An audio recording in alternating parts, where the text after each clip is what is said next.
Hello everyone, Tristan561 or Tristan5601 here with a little mod I found. I think you guys may know about this. I don't know.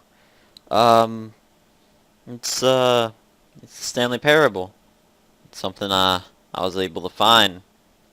It's not the game, it's the mod, you know, like the original thing, the thing where had all these possibilities, same thing as the new game, but it's original.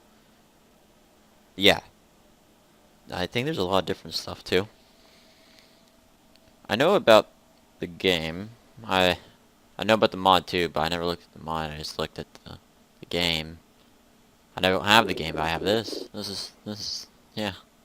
Just wonder if you guys want to see this. I have all this other crap I'm uploading too. Well, it's not really crap now, is it? It's yeah, but yeah. Well, let's just begin. The Stanley Parable, Chapter 1.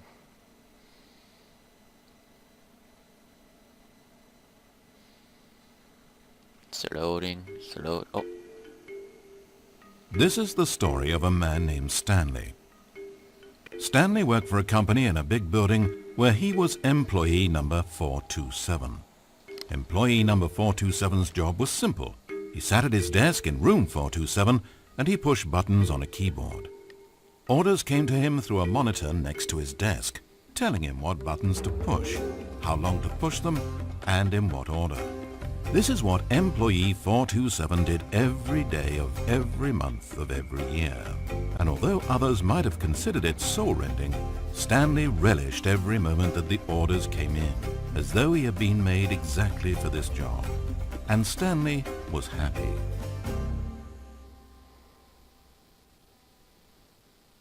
And then one day something very peculiar happened.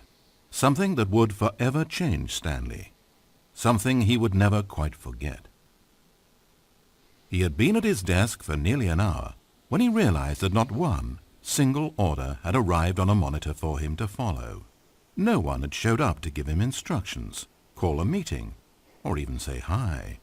Never in all his years at the company had this happened, this complete isolation. Something was very clearly wrong. Shocked, frozen solid, Stanley found himself unable to move for the longest time. But as he came to his wits and regained his senses, he got up from his desk and walked out into the hallway. Okay, so I guess it's oh, I gotta do something about this. What is this? This sensitivity. Raise it.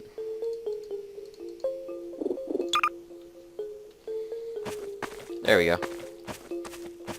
Stanley decided to go to the staff lounge to check on his co-workers. He never functioned well by himself and constantly needed support and guidance from others, so the thought of total solitude was terrifying to him. Okay.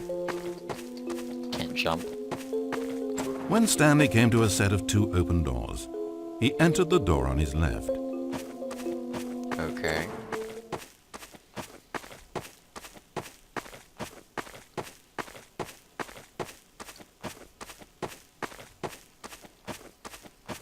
As Stanley entered the lounge, he was horrified to find not a single person here. He decided he would walk up to see his boss, hoping that he would find an answer there.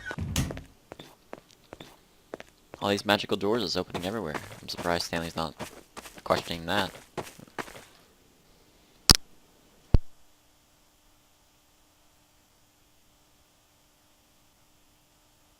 Sorry about that. Coming to a staircase, Stanley walked upstairs to his boss's office. Okay.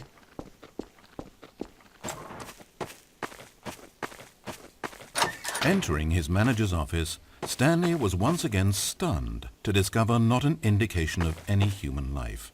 It was at this point that he began to feel dizzy and a little sick, and even thought he might pass out when suddenly he noticed a keypad next to the filing cabinet in the corner of his boss's office. Stanley had never seen this panel before and had no idea what combination of numbers would produce any result. In fact, only Stanley's boss knew this, since the panel withheld access to the boss's greatest, darkest secret, and so he had assigned the keypad a combination that only he could possibly know. The number of his freshman dorm number in college, 1957. But of course, Stanley, yet incredibly, by simply pushing random buttons on the keypad, Stanley happened to input the correct code by sheer luck. Amazing. Stanley ventured forth into the newly opened passageway. As he drew deeper into the bowels of the building, Stanley had no idea where he was or what this place held. And just as he began to think he might not discover a thing, he emerged into a long room to find rows and rows of monitors, screens with a number above it.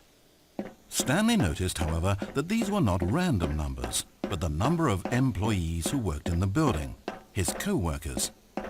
Even his own number, 427, had a place on the wall. But why a setup so elaborate, he asked. Was this simple surveillance or something even more? And as if in answer to his question, the wall slid open before him, revealing the ultimate truth of the situation. An enormous control panel Stanley discovered, but not one that controlled simple machinery. Buttons were labeled with emotions. Happy, sad. Levers and knobs controlled actions. Walking, eating, doing work, or watching TV. Every input on this device monitored not the functions of a machine, but of a human being. And the reality began to sink in. Stanley, like so many other people, reduced to images on a monitor, had been under someone's control, always at the mercy of this machine. Could this have been the only reason employee number 427 was content with his boring job? That a machine had altered his emotions to accept it blindly? He began to feel an unbridled rage, and at the peak of his anger, something happened. A spark. Stanley looked up and saw the generator overhead, still providing some small amount of power to the machine, keeping it alive.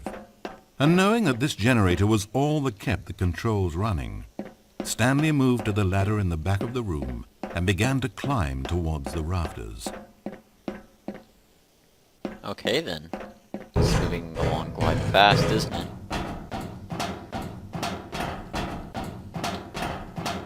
I think I already know that this is the main thing, isn't it? This is what happens if you follow his directions. The higher Stanley climbed, the closer he felt to freedom, the further from enslavement. Like, I've seen a little bit, like, I've seen some of the game, not the mod, so from how this is going, I can already tell this is what happens if you follow him, I guess. Engage the generator, disable the generator. He never told me which.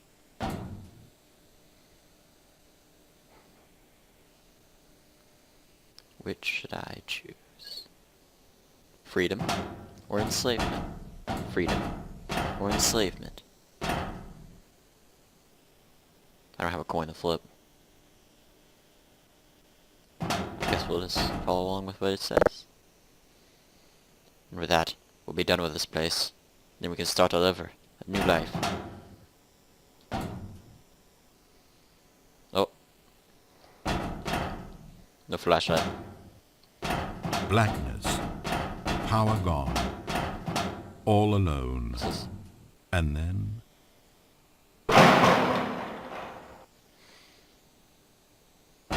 As he stepped through the door into the fresh outside air, a feeling of liberation rushed through Stanley's body. He had seen power, he had seen enslavement, and he had destroyed it. The underling was in control now. He had found his leading role.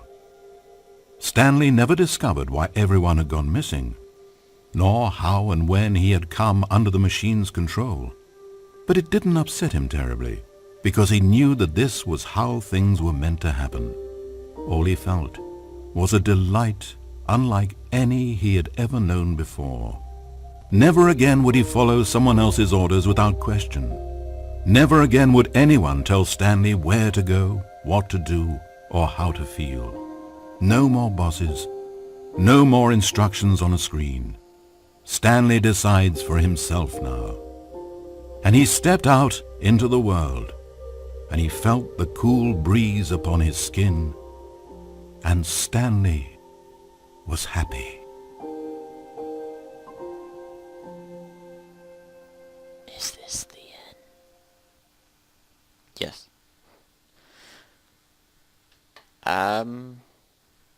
On to the next one. Written and created by Davey, I don't know why I said David. Kevin, Colin. Additional optimization and modding, Lyle Miller. Additional materials, S. Brown and CNCR04. Music. This is pretty long. This is too long. We need to hurry. Jam the enter key. Wait, there's translations?